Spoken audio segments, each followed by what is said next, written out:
Diálogo con un investigador hebreo, apologética católica de un converso. Segunda parte. P.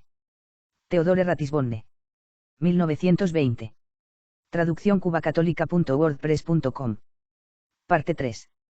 Creo que he captado bastante bien la idea de la Trinidad, pero si Dios bajó a la tierra, mi imaginación lo separa del Creador que reina en el cielo, y a pesar de mí, veo dos dioses.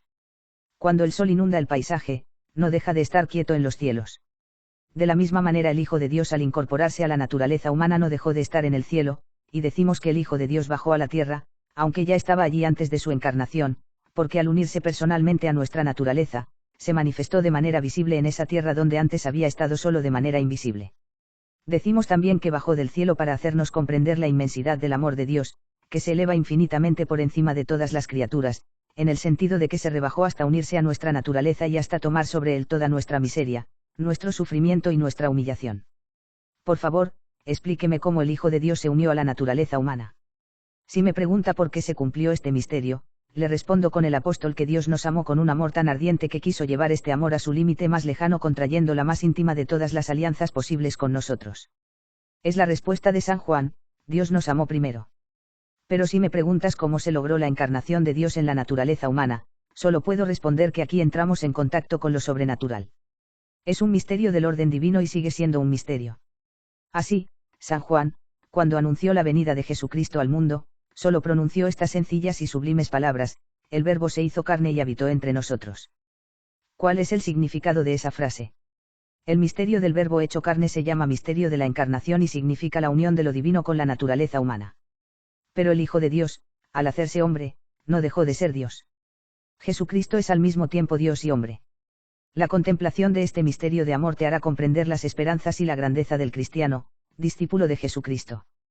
Toda la humanidad ha sido ennoblecida, incluso de cierta manera ha sido divinizada, por su unión con Dios. Me asombra que los judíos no tengan idea de este misterio. Los judíos modernos han perdido esta idea, no reconocen su mayor título de nobleza, porque Dios se encarnó en los hijos de Israel. La misión de los judíos era prefigurar y profetizar este misterio, propagar la idea antes de que se cumpliera, anunciarla al mundo después de su realización y unir a la raza de Abraham todas las naciones, para formar con Israel un solo pueblo de Dios. Esta misión ha sido cumplida efectivamente por aquellos entre los judíos que se convirtieron en los primeros discípulos de Jesucristo. No hay nombres más honorables entre los cristianos que los de los apóstoles, que eran todos israelitas. Pero los judíos no admiten el misterio de la encarnación, no saben qué pensar del Mesías y resisten ciegamente todo testimonio profético, dogmático e histórico. ¿Cómo se anunció la encarnación en las Sagradas Escrituras? Recuerda las profecías que anunciaron que el Mesías sería tanto Dios como hombre. Quisiera recordarles que la encarnación del Hijo de Dios es la maravilla predicha por el profeta Isaías a la casa de David: el Señor mismo les dará una señal, he aquí que una virgen concebirá y dará a luz un hijo, y le pondrán el nombre de Emmanuel, es decir, Dios con nosotros. El cumplimiento de esta profecía se narra en el Evangelio de San Lucas, capi. Con admirable sencillez. El ángel Gabriel fue enviado por Dios a una ciudad de Galilea, llamada Nazaret, a una virgen desposada con un hombre que se llamaba José, de la casa de David, y el nombre de la virgen era María. Y entrando el ángel le dijo: alégrate, llena de gracia, el Señor es contigo, bendita eres entre todas las mujeres. He aquí, concebirás en tu vientre y darás a luz un hijo, y lo llamarás Jesús. Este será grande y será llamado Hijo del Altísimo, y el Señor Dios le dará el trono de David su padre, y reinará en la casa de Jacob para siempre. Y su reino no tendrá fin. Y María dijo al ángel: ¿cómo se hará esto, si no conozco varón? Y el ángel, respondiendo, le dijo: el Espíritu Santo vendrá sobre ti y el poder del Altísimo te cubrirá con su sombra. Y por eso también el santo que nacerá de ti, será llamado Hijo de Dios. Y María dijo: he aquí la esclava del Señor, hágase en mí según tu palabra. Tal es, en toda su sencillez, el relato del misterio que inauguró la nueva era en la historia de la humanidad. Desde el día de la encarnación se han contado los años de cada siglo, y los judíos mismos no pueden hacer otra cosa que aceptar esta fecha sagrada. Nunca había pensado que cuando feché mis cartas estaba declarando el cumplimiento de la promesa del Mesías, y rindo homenaje a esa fuerza vital del cristianismo que se impone incluso sobre sus adversarios y sus mayores enemigos. Pero todavía tengo serias dudas. El Evangelio afirma a veces que la madre de Jesús era virgen, a veces que tenía marido. Encuentro aún más difícil conciliar estas afirmaciones contradictorias cuando, en varios otros textos, hay una cuestión de los hermanos de Jesucristo, lo que permite suponer que María había tenido otros hijos. Nada es más fácil que responder a estas dos dificultades. El texto que hemos citado dice que el ángel de Dios fue enviado a una virgen, y María respondió, ¿cómo se hará esto, si no conozco varón? Este texto prueba que el matrimonio con José, el santo patriarca de Nazaret, no se había contraído en modo alguno debido al estado virginal que María había prometido al Señor y que ella siempre conservó. Dios había querido esta alianza para darle al nacimiento de Jesucristo un carácter legítimo al darle un esposo a la Virgen de Israel. En cuanto a la mención de hermanos y hermanas de Jesucristo, es bien sabido que tanto en el idioma hebreo como en otros idiomas orientales, estas palabras denotan primos, masculinos y femeninos. María, según las Escrituras y según la tradición unánime, fue preservada en su concepción del pecado original, vivió en virginidad con su esposo San José, y fue en su seno virginal donde el Hijo de Dios se vistió de naturaleza humana, por la inefable e incomprensible operación del Espíritu Santo. Yo concibo que uno tiene que deshacerse de los prejuicios y de las formas ordinarias de ver las cosas, cuando se enfrenta a un acto sobrenatural y totalmente divino. No encuentro ninguna dificultad en creer que solo una Madre Virgen sería apta para la encarnación divina. Sí, verdaderamente la providencia es maravillosa en todas sus obras.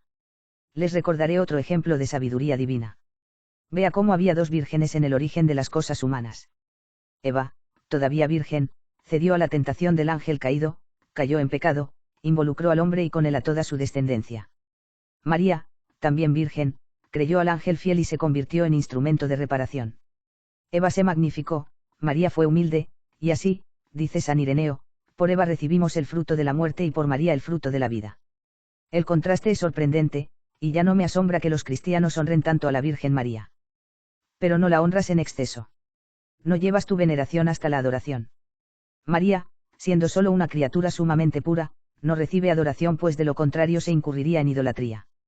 Los cristianos la honran, la aprecian y la invocan, como podrían tener otros sentimientos hacia la Santísima Madre de Jesús, la Madre de Dios hecho hombre, la Madre del Salvador del mundo. La ven como su madre, y la veneración que le otorgan es una veneración de honor, un amor agradecido, confiado y filial. ¿Quién más que el israelita debería bendecir a la hija de David? Porque, con más derecho al título que Judith, ella es la gloria de Jerusalén, el gozo de Israel y el honor del pueblo de Dios. El homenaje que le han ofrecido todas las naciones desde los primeros días del cristianismo es una sorprendente realización de la célebre profecía pronunciada por la misma Santísima Virgen, porque aquí, desde ahora en adelante todas las generaciones me llamarán bienaventurada. ¿En qué circunstancias pronunció la Santísima Virgen esas palabras?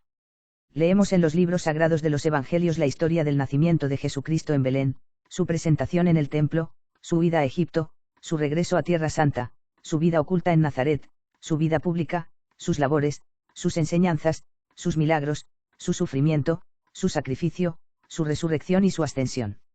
María fue testigo inseparable de todos estos hechos, participó en ellos en nombre de toda la raza humana, y poco tiempo después de haber recibido el mensaje del ángel, ella, en presencia de su santa pariente Isabel, celebró de antemano las misericordias que se habían prometido a nuestros antepasados, Abraham y su descendencia, en un cántico maravilloso, las promesas que debían cumplirse en la persona del Hijo a quien ella iba a traer al mundo, y profetizó que ella misma sería bendecida para siempre. Esto le hará comprender cuán lícito es el culto que la piedad cristiana ofrece a la criatura privilegiada sobre todas las demás. Pero la idea de adorarla está lejos de nosotros, adoramos a Jesucristo, el Hijo de Dios, encarnado de la Virgen María y hecho hombre para redimir a la humanidad. Nos unimos a su corazón filial, amando y honrando a su madre, no la adoramos. Parte 4. Me ha mostrado claramente que el Mesías prometido a los patriarcas y esperado por nuestros padres es el Hijo de Dios, unido a la naturaleza humana, que el Mesías es Jesucristo, y que en el tiempo predicho por los profetas de Israel, él vino para redimir a la humanidad. Quisiera saber ahora precisamente en qué consiste esta redención realizada por Jesucristo. La verdadera noción de esta redención se nos da en las primeras promesas registradas en la Biblia. El diablo, al hacer que nuestros primeros padres cayeran en pecado, les cerró el camino al cielo, hizo caer sobre ellos una maldición y un castigo que sin la misericordia de Dios habría sido eterno, los redujo a la esclavitud.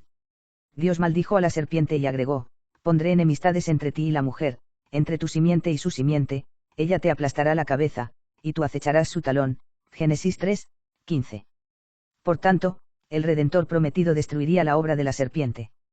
Su misión era derrocar el imperio que Satanás había usurpado y restablecer el reino de Dios sobre la tierra como estaba en el cielo. A través de él, el hombre pudo obtener el perdón de su Creador y recuperar su hogar celestial. Todos los profetas proclamaron esta misión, a veces abiertamente y en términos expresos, otras veces en figuras retóricas.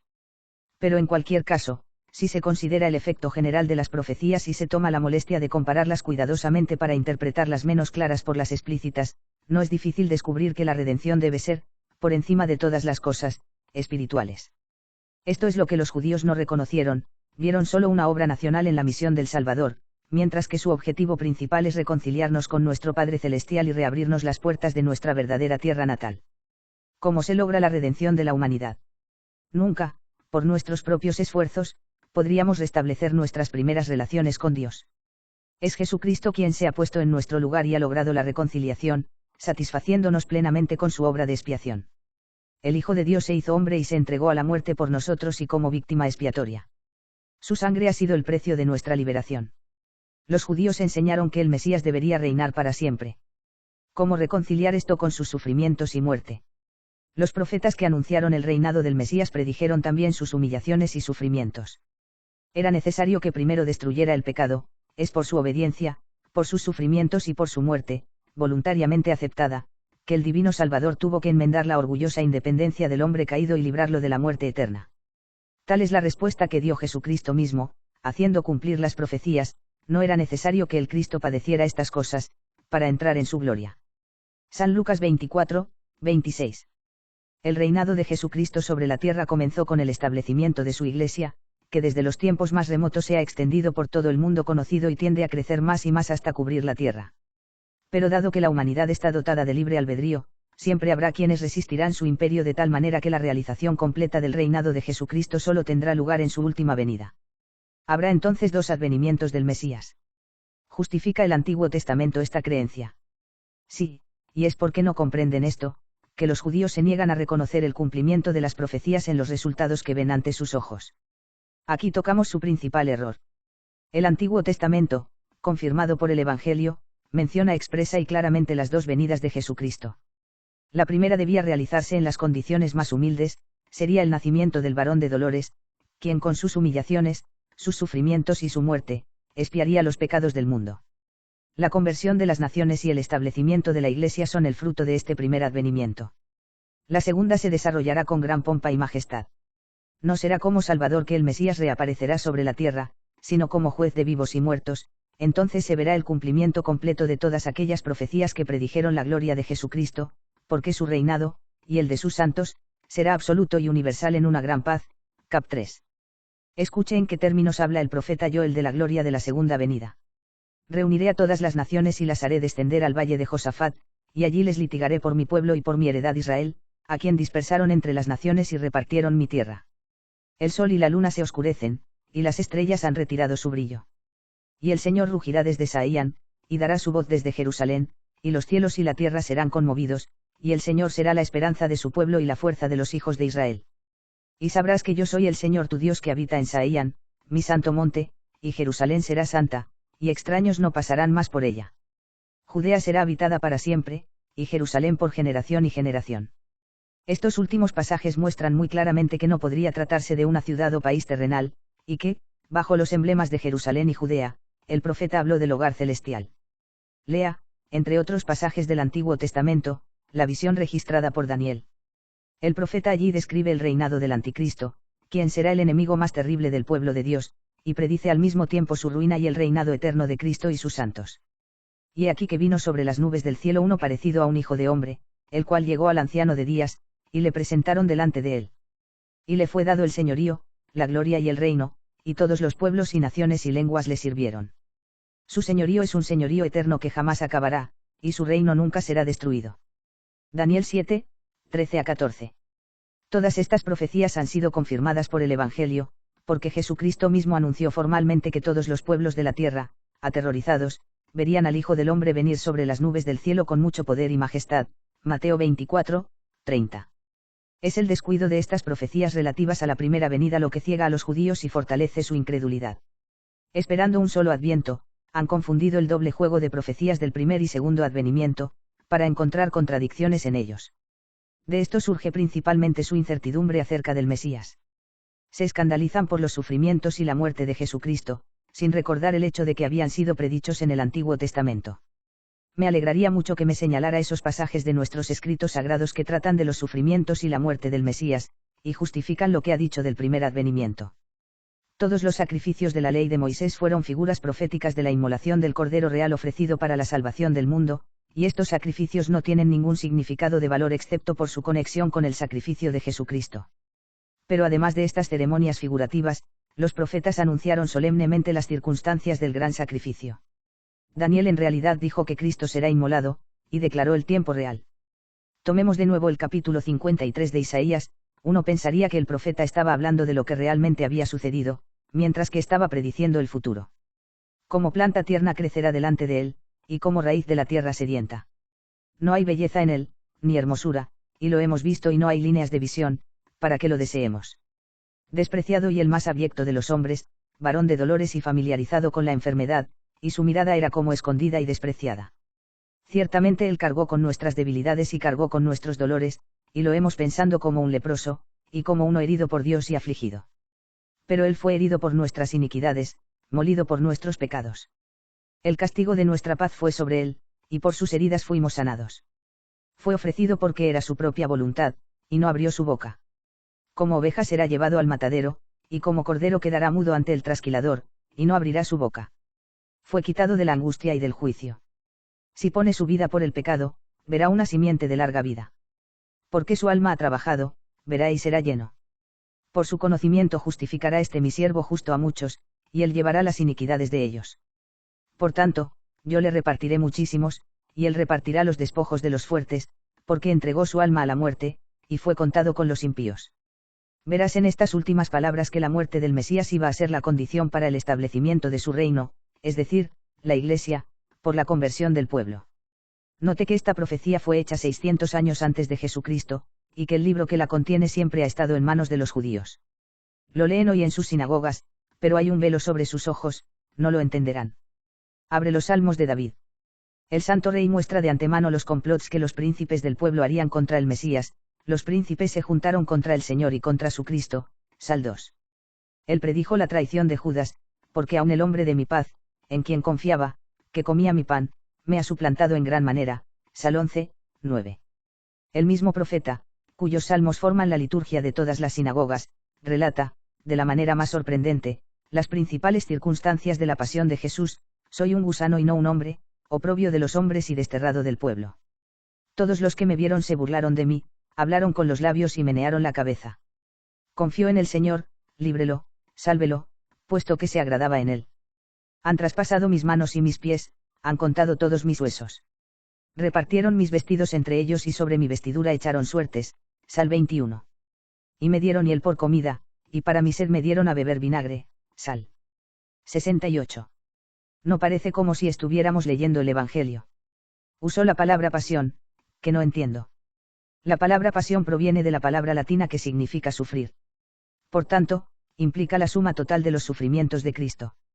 No puedo negar que las profecías son claras y precisas en ese punto, y si los judíos no hubieran guardado escrupulosamente el depósito en todos los lugares y en todo momento, me habría sentido tentado a creer que habían sido compuestos después del evento. Es asombroso que los judíos no vean que el Mesías estaba destinado a sufrir y morir.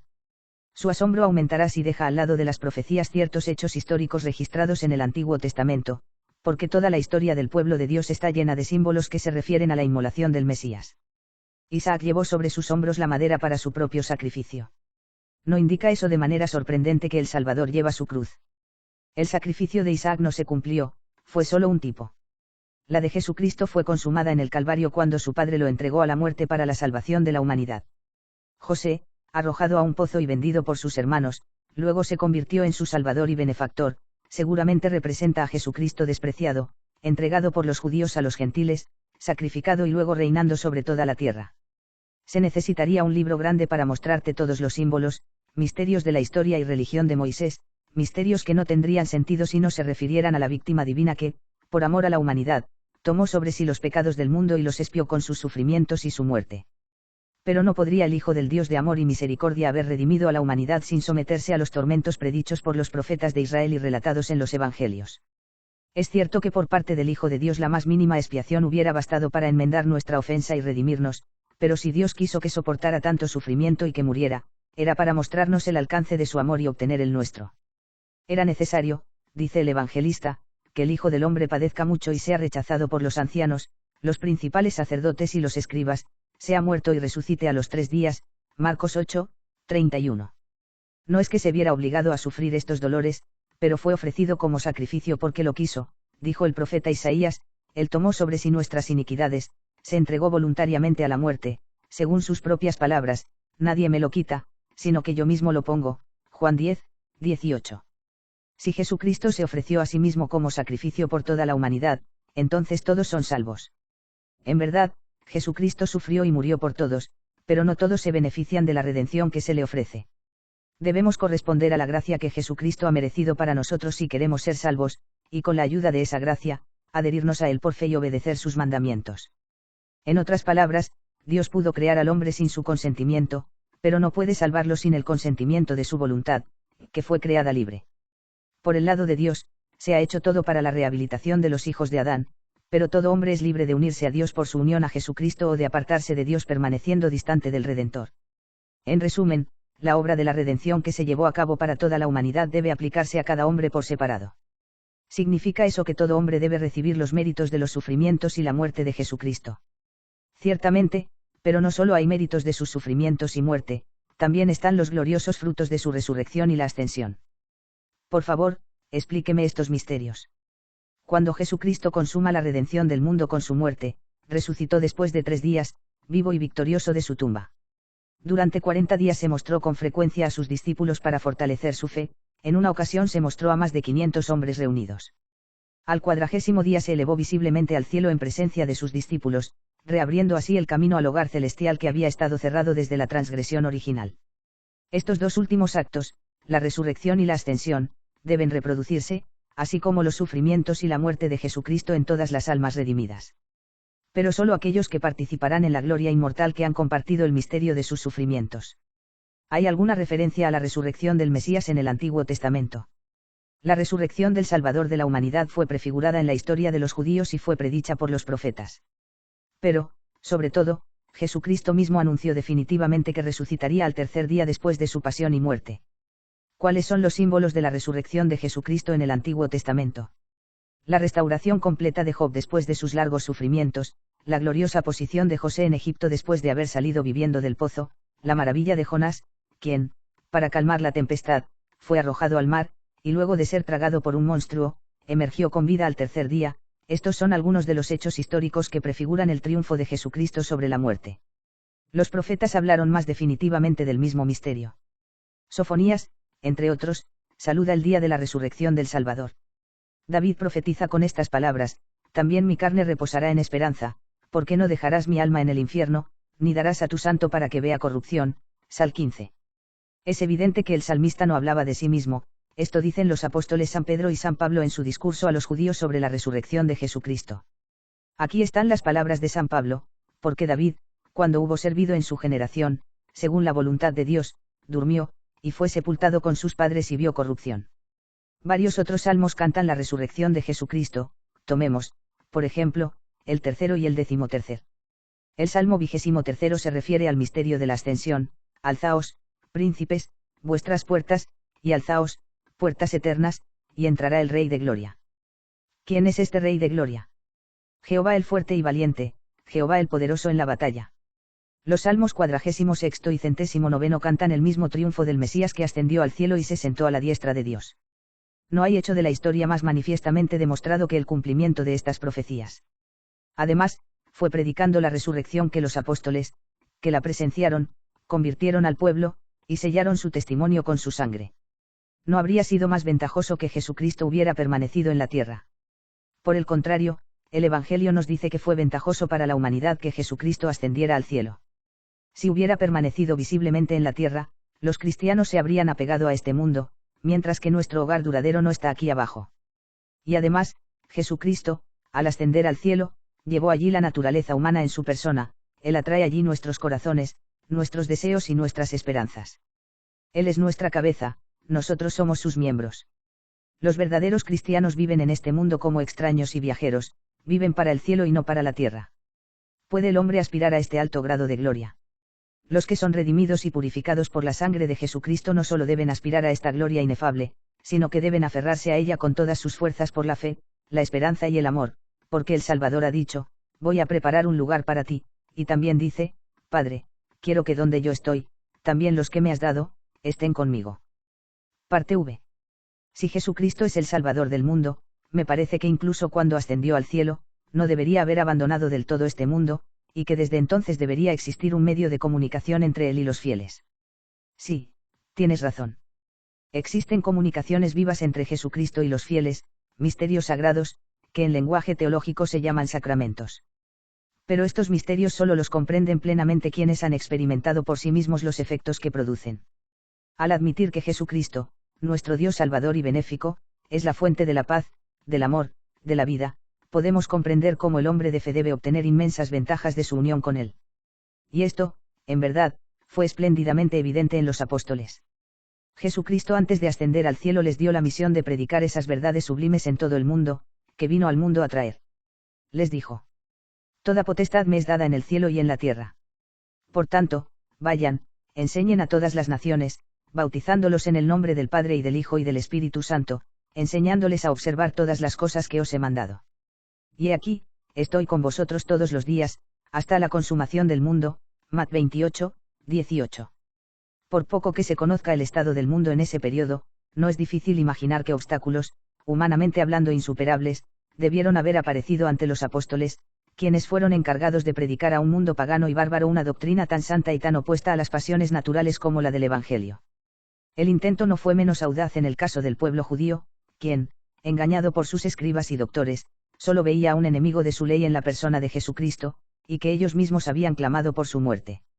Sin embargo, estos 12 hijos de Israel, hasta entonces tan tímidos que en el momento de su pasión habían huido y abandonado a su divino Maestro, 12 pobres ignorantes, sin recursos humanos, se atrevieron a emprender esta imposible tarea, sin temor a exponerse a todo tipo de oposición y persecución, incluso a la pérdida de la vida misma, para que pudieran difundir la palabra del Evangelio hasta los confines de la tierra y cumplir el mandato que habían recibido. ¿Cuál fue el secreto de su triunfo?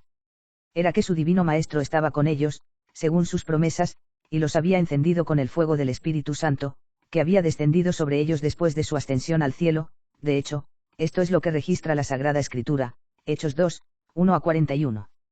10 días después de la ascensión, el día de Pentecostés, cuando los apóstoles estaban reunidos en el monte Sión, el Espíritu Santo descendió sobre ellos en forma de lenguas de fuego, en medio de un gran viento. A partir de ese momento se transformaron por completo y se transformaron en hombres absolutamente diferentes, de tal manera que, llenos de valor divino, se separaron, yendo a predicar el Evangelio en todas partes del mundo. El éxito que obtuvieron en medio de toda clase de oposición mostró la poderosa ayuda tan maravillosamente brindada por Jesucristo, porque estos 12 patriarcas de la nueva unión se aliaron no con una sola nación, sino con toda la humanidad, encabezaron a toda una multitud de pueblos, a quienes incorporaron a la familia de Israel. Su misión, transmitida de generación en generación a sus sucesores, no se ha interrumpido hasta nuestros días más que el efecto de esa promesa del Salvador, y he aquí, estoy con vosotros todos los días, hasta la consumación del mundo. Dice que la misión de los apóstoles era incorporar a todas las naciones a la familia de Israel. Pero me parece, por el contrario, que los israelitas se han quedado al margen de este movimiento.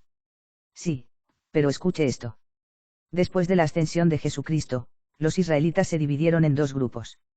Una parte, consternada por la humillación del Mesías y cegada por su orgullosa obstinación, cayó bajo los justos juicios de Dios.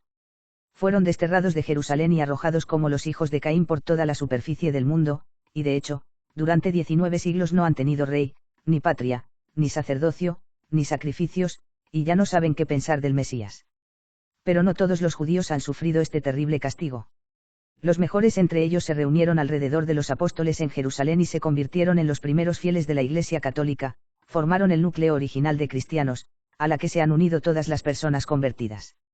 No leemos en el Evangelio que todos los judíos se levantaron contra Jesucristo. Sí, la gran población de Jerusalén quedó ciega. Pero después de la ascensión, la luz de la verdad comenzó a dispersar las tinieblas. Acabo de hablar del descenso del Espíritu Santo sobre los apóstoles en el día de Pentecostés. Esto fue acompañado de milagros que atrajeron a la fe a miles de judíos. Entonces el apóstol Simón Pedro les hizo comprender el cumplimiento de la profecía de Joel, quien había declarado que Dios esparciría sobre su siervo la abundancia de su espíritu. Les recordó la santidad y los milagros, los sufrimientos y la muerte de Jesucristo, y al mismo tiempo les dijo que el Salvador había resucitado de entre los muertos, que él, Simón Pedro y todos los demás discípulos que lo habían visto después de su resurrección, estaban listos para dar testimonio del hecho. Las palabras del principal de los apóstoles los conmovieron con remordimiento y gritaron: ¿qué debemos hacer? El apóstol les dijo: hagan penitencia y bautícese cada uno de ustedes en el nombre de Jesucristo. Además les instruyó en otros discursos, y ese mismo día 3.000 israelitas se unieron a los apóstoles. Pocos días después, el mismo Simón Pedro, príncipe de los apóstoles, se vio una vez más rodeado por una multitud de judíos, con motivo de un milagro que había obrado en el nombre de Jesucristo. Él les dijo: el Dios de Abraham, el Dios de Isaac, y el Dios de Jacob, el Dios de nuestros padres, ha glorificado a su Hijo Jesús, a quien ciertamente entregasteis y negasteis delante de Pilato. Negaste al santo y al justo, al autor de la vida que mataste, a quien Dios resucitó de entre los muertos, de lo cual somos testigos. Y ahora, hermanos, sé que lo hicieron por ignorancia. Pero lo que Dios había manifestado antes por boca de todos los profetas, para que su Cristo padeciera, así lo ha cumplido. Por tanto, arrepentíos y convertíos para que sean borrados vuestros pecados. Porque dijo Moisés: profeta os levantará el Señor vuestro Dios de entre vuestros hermanos, como yo, a él oirás de acuerdo con todas las cosas que te hable. Y sucederá que toda alma que no escuche al profeta será destruida de entre el pueblo. Y todos los profetas, desde Samuel y después, que han hablado, han contado estos días. Vosotros sois los hijos de los profetas y del testamento que Dios hizo a nuestros padres, diciendo a Abraham: y en tu simiente serán benditas todas las familias de la tierra. Hechos 3, 13-25. Este segundo sermón produjo aún más frutos que el primero, trajo como 5.000 judíos a los pies de los apóstoles. Así, la iglesia recién nacida estaba compuesta de 8 a 10.000 hijos de Israel que eran todos de un solo corazón y una sola mente. Aquí tenemos el núcleo de la Iglesia católica, que a lo largo de los siglos ha crecido como un árbol cuyas ramas se extienden cada vez más hasta llegar a los confines de la tierra, y cuyo fruto inmortal se cosecha en el cielo. Lo que más me sorprende de todo lo que me ha estado enseñando es que las naciones que se han convertido al cristianismo son en cierto modo como ramas injertadas en el judaísmo. Fueron judíos que anunciaron el Evangelio al mundo, y fueron judíos que compusieron la primera comunidad cristiana, a la que se van sumando sucesivamente todos los demás pueblos del mundo. Evidentemente, por tanto, estos judíos al convertirse en cristianos no cambiaron de religión, porque solo reconocieron al Mesías que estaban esperando.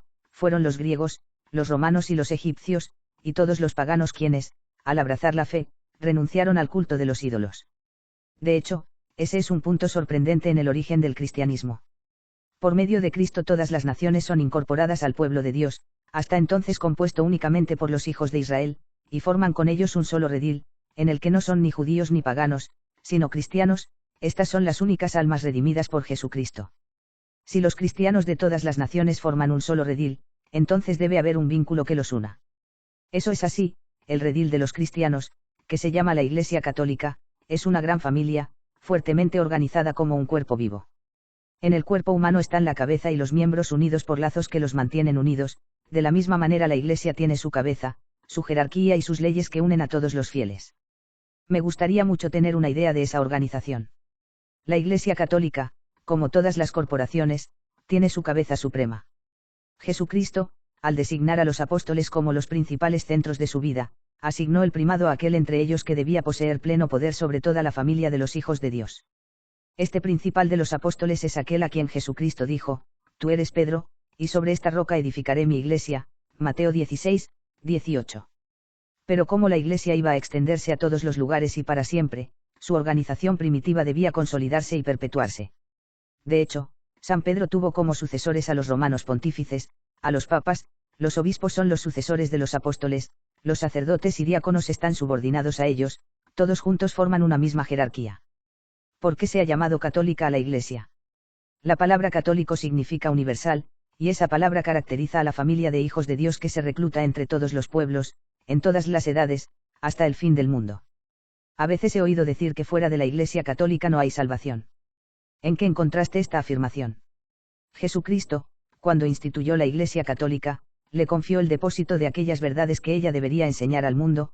En sus manos ha puesto esos sagrados misterios que son fuente de santificación y de salvación y se llaman sacramentos, y también le ha dado autoridad para el gobierno espiritual de las almas. Por lo tanto, no es evidente por este motivo que aquellos que permanecen voluntariamente fuera de tal organización se excluyen de la salvación eterna. Quisiera llamar su atención en este punto sobre la falsedad manifiesta que está muy difundida, la afirmación de que todas las religiones son verdaderas. Es como si se dijera que cada uno tiene la libertad de servir a Dios a su manera, pero está claro que Dios debe enseñarnos de qué manera desea ser servido, y que no puede haber religión verdadera excepto la que Él mismo instituyó. Por tanto, todos están obligados a abrazarla tan pronto como la reconocen y abandonar lo falso para ceder a lo divinamente verdadero. Decir que todas las religiones son verdaderas sería imaginar que la verdad y el error son lo mismo, y que no hay diferencia entre la luz y las tinieblas. Ahora entiendo el dicho: fuera de la Iglesia no hay salvación, porque ciertamente, como usted dice, para agradar a Dios, debemos servirle como Él quiere que se le sirva. Pero este pensamiento hace que surjan pensamientos angustiosos en mi mente. Me repugna el corazón admitir la lógica deducción de todo esto. Pienso en mis padres que no conocieron a Jesucristo, pienso en aquellos judíos que, de buena fe, practicaron el culto a Israel, con la firme convicción de que no tendrían otro Dios, eran buenos, generosos, benévolos, perfectamente sinceros y fieles a su conciencia. ¿Debe uno considerar a estos hombres como eternamente perdidos? ¿Los condena la Iglesia sin ninguna esperanza? No, por favor, no me malinterpreten. La Iglesia espera la salvación de los hombres que, a pesar de la rectitud de su corazón, no han podido entrar en su seno por falta de luz suficiente para reconocerla. Los teólogos enseñan que tales hombres pertenecen al alma de la Iglesia, sin ser miembros de su cuerpo.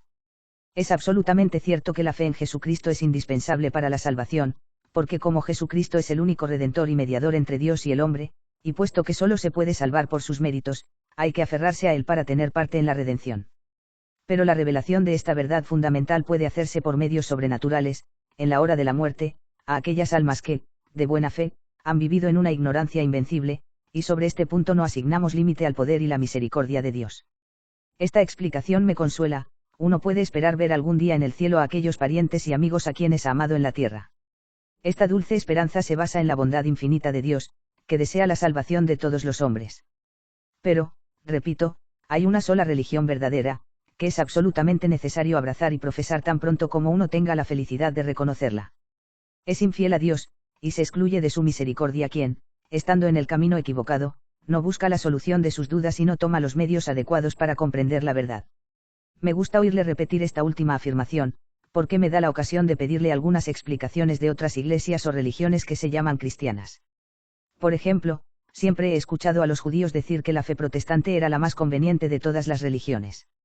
Jesucristo estableció una sola iglesia, aquella que siempre ha existido desde el tiempo de la predicación de los apóstoles hasta el día de hoy, y esa es la Iglesia católica. En cuanto al protestantismo, es una institución humana, tuvo su origen en la rebelión de algunos católicos infieles que protestaron contra la autoridad y la enseñanza de la Iglesia. Eso sucedió en el siglo XVI. Los protestantes tienen como principio el derecho de interpretar la palabra de Dios según su propio gusto, eso es lo que llaman juicio privado, que en nuestro tiempo ha producido librepensadores y, en política, anarquistas. Se imaginan que este tipo de libertad en materia religiosa es muy conveniente, pero ciertamente no puede existir unidad donde cada individuo pueda acomodar su religión a su punto de vista, y de ahí surge que una infinidad de sectas disidentes han surgido en la gran deserción que se llama protestantismo. La Iglesia católica no abandona la enseñanza divina al juicio de todo individuo particular, nunca hace concesiones en materia doctrinal, guarda el depósito de las verdades religiosas tal y como las recibió de los apóstoles y sus sucesores, para transmitirlas intactas y libres de toda mezcla a las generaciones futuras. Enseña con autoridad el nombre de Dios, porque tiene fe en la palabra de nuestro Señor que le dio esta misión y le prometió su ayuda, cuando dijo a los apóstoles: «Id, enseñad, yo estoy con todos vosotros días, incluso hasta la consumación del mundo». Puedo ver que, después de sus explicaciones, la religión protestante parece ser un cristianismo ineficaz. Si Jesucristo vino a revelar verdades eternas al mundo, no las habría entregado al riesgo de discusiones humanas. Reconozco el trabajo divino donde encuentro autoridad, armonía y perpetuidad. Por lo tanto, solo me queda preguntarle qué debo hacer para convertirme en un católico fiel. El católico fiel es un verdadero israelita que cree en la realización de todas las promesas hechas a Abraham, Isaac y Jacob. Cree que ha venido el Mesías que es nuestro Salvador Jesucristo, el Hijo de Dios hecho hombre por su encarnación en el seno de María, la Inmaculada Virgen de Israel. Creer en Jesucristo es creer en su amor, creer en sus enseñanzas, sus promesas, sus obras, es, sobre todo, la fe en los méritos de su sangre, que fue derramada para borrar los pecados del mundo. Esta fe salvadora es un don de Dios que siempre se da en respuesta a la oración de un corazón humilde y sincero. Si tienes la dicha de recibir este precioso regalo, si crees firmemente en Jesucristo, escucha a la Iglesia, porque el que la escucha a ella, escucha a Jesucristo, y el que la escucha no se condena a sí mismo, y sigues siendo un extraño fuera de la familia de los hijos de Dios. Esto es lo que nos enseña el Evangelio en términos establecidos. Prepárate, por tanto, mediante la oración y el dolor por tus pecados pasados, para recibir el bautismo. Allí encontrarás no solo la purificación de tu propia alma, sino una abundante luz fresca que te permitirá disfrutar y comprender más plenamente el significado de la doctrina cristiana. Mientras aguardas ese gran día, el ministro de la Iglesia les instruirá más a fondo en aquellas verdades que son necesarias para la salvación, y poco a poco te iniciará en los dulces misterios de la fe y de la vida cristiana. Pero es la oración, sobre todo, la que atraerá sobre ti los altos rayos de luz divina. Vuélvete luego directamente a tu Padre Celestial, ruega por la gracia de tu Salvador, reza con confianza y perseverancia. Me atrevo a esperar que no tardarás en abrir tus ojos, porque Dios siempre escucha a aquellos cuyo corazón es recto. Y luego, saboreando con gozo las primicias de la fe cristiana, imitarás a ese verdadero israelita cuya alabanza está en los evangelios y cayendo a los pies de Jesucristo, le dirás: Señor, tú eres el Hijo de Dios, tú eres el Rey de Israel.